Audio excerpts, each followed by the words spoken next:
Grabe, parang mga pang ano to, beauty contest. Oh? See?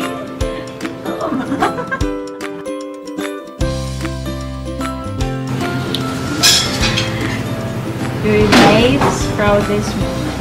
Siyempre yung nakapasok ako dito.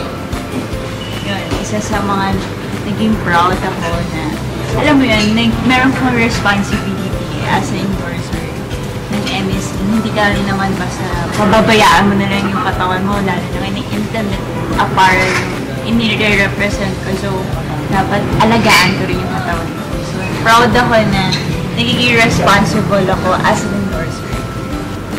One thing you can live without. Phone? Have you ever played bahay-bahayan as a child? What is your favorite? Oo naman, hindi naman mawawala yun sa childhood ko. Siyempre ako yung, minsan ako yung nanay, minsan ako yung anak. Is it hiking or diving? Hiking! Hiking talaga. Ayaw ng water eh. Takot ako sa tubig, di ako marunong swimming.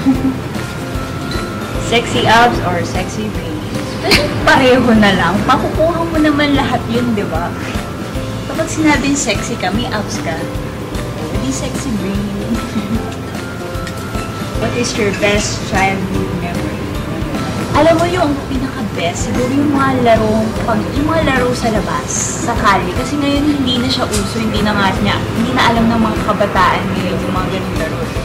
So, yun yung pinaka-the best. Sobrang lucky ko na na-experience ko siya. Yun yung pinaka-the best. Define MSE. That is me. Hi, I'm Veronica Sanon, and I would like to invite you to grab a copy of MSE Catalog.